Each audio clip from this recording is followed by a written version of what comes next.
What's going on? It's Justin Dickmeyer from engineeringtrainingexam.com, and in this video we will review how to transform a matrix into its row echelon form and its reduced row echelon form. So let's start with some definition. A matrix A is considered to be in row echelon form, also notated as A, R, E, F. This is a matrix in row echelon form. So a matrix A is considered to be in its row echelon form when it adheres to the following conditions. Number one, the first non-zero element in each row of that matrix, called the leading entry, is 1. Second, each leading entry is in a column to the right of the leading entry in the previous row. And thirdly, rows with all zero elements, if any, are below rows having a non-zero element. Now, a matrix A is in its reduced row echelon form, also notated as A, R, R, E, F. This is the reduced row echelon form. So a matrix is considered to be in its reduced row echelon form when it satisfies the following conditions. Number one, the matrix is in its row echelon form. So all the definitions and conditions previously mentioned for row echelon form are met. And number two, the leading entry in each row is the only non-zero entry in its column. So how do we go about transforming a matrix into its echelon form? Well, first, any matrix can be transformed into its echelon forms using a series of elementary row operations. And if you recall from a previous video review, we went over elementary row operations. So we will definitely be putting them to use in this tutorial or in this review. So there's a couple things we need to do. When we're given some matrix, we need to first determine the first pivot of that matrix. And once we find that pivot, which is the first non-zero entry in the first column of the matrix, we need to interchange it so it's at the pivot row is at the top of the matrix. We then multiply each element in the pivot row by the inverse of the pivot so that the pivot equals 1. And then we add multiples of the pivot row to each of the following rows. So every element in the pivot column below the pivot point equals 0. And to continue on with our process, we just move to the next pivot in the matrix, ignoring the original one, until we finally get to our row echelon and reduced row echelon form. So that's a lot of verbiage, and it's probably best illustrated through an example. So let's just do that. Let's say we have a matrix 0, 1, 2, 1, 2, 1, 2, 7, 8. So in this matrix, let's reduce it first to the row echelon form and then put it into its reduced row echelon form.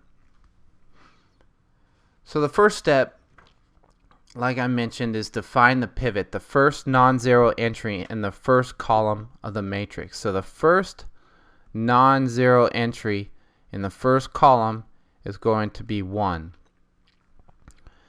So now that we've found the first non-zero entry in the first column of our matrix, that is called our pivot. Now what we want to do is interchange the rows so this pivot row is at the top of the matrix. So that leads to our new matrix of 1, 2, 1, 0, 1, 2, 2, 7, 8. So if this is matrix A, we'll call this A1. Now we will continue to do elementary row operations until we satisfy all the necessary conditions to have a row or matrix in row echelon form. So once again, we want to make sure that all the elements below our pivot, which is now right here, our next step is to make sure all the elements below in that column of our pivot are equal to 0. So now we need to get rid of this 2. And we can do that by doing an elementary row operation of multiplying the first row by 2, negative 2, and adding that result to the third row. So in our head, we can quickly do that as negative 1 or negative 2 times 1. Add that to 2, and we got 0. Negative 2 times 2 is negative 4. Add that to 7, and that's 3. Negative 2 times 1 is negative 2, plus 8 is 6. And then all of the remainder rows remain the same, just like that. So we're one step closer to having this matrix reduced to its row echelon form. But we're not there yet. So the next step is to continue working this matrix until we are satisfied with our results. Now, working with this matrix 2, we can multiply each element of row 2 by negative 3 and add that result to row 3 to get rid of this negative 3, or this 3 right here in the last row. So let's do that. We got negative 3 times 0 plus is 0. Negative 3 times 1 is negative 3 plus 3 is 0. Negative 3 times 2 is negative 6 plus 6 is 0. Once again, the remainder rows of our matrix remains the same. And now we are actually at our reduced row echelon form. Now we're at our reduced row echelon form because this matrix right here adheres to all the conditions that we set prior in defining a row echelon form, and that's the first non-zero element in each row, called the leading entry, is 1. So we got this is the first element, it's 1 and 1. And now in this third row, the first non-zero element there isn't, so that still satisfies our definition. Now the second condition was that each leading zero entry is in a column to the right of the leading entry in the previous row. So once again, our first leading entry is row 1, column 1. Our second leading entry is right to the right in column 2 of row 2. And then finally, rows with all 0 elements, if any, which we have 1. All row with 0 elements, if any, are below rows having a non-zero element. So our non-zero row is at the very bottom. So this matrix is considered is considered row echelon form. So now we need to continue to reduce it one last time to get it into our reduced row echelon form. And we can do that by getting rid of this 2 right here. And if we can get rid of that 2, then the remainder of our conditions will be met for this matrix to be in reduced row echelon form. So to do that, working with this matrix, we multiply the second row by -2 and add it to the first row.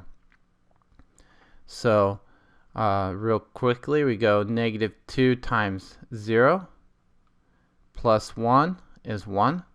-2 times 1 is -2 plus 2 is 0. -2 plus or times 2 is -4 plus 1 is -3, and then all the remainder of the rows remain the same.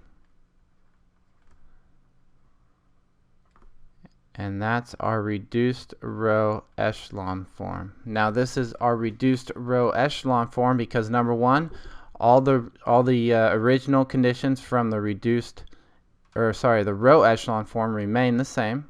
Nothing has changed there.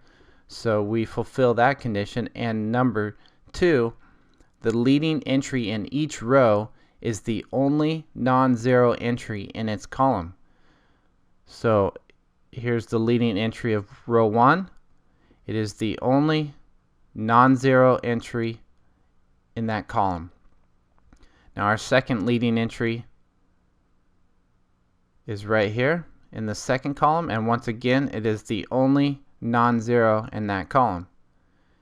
And now in the third row there's no leading entry, it's all zeros, so it's okay that we have numbers in this column, non-zero entries, because there's no leading entry in this third row, which would be the third column. So that's it, guys. That's how you get a matrix into its row echelon form and its reduced row echelon form. It's just a number of elementary matrix operations that gets us to the point that we want to be. So if you guys have any questions, hop on over to engineerintrainingexam.com and shoot me some feedback or suggestions, or just contact me to say hi. Either way, I'm here to help. So if you guys have any requests for future videos, just let me know. All right, take care. Bye.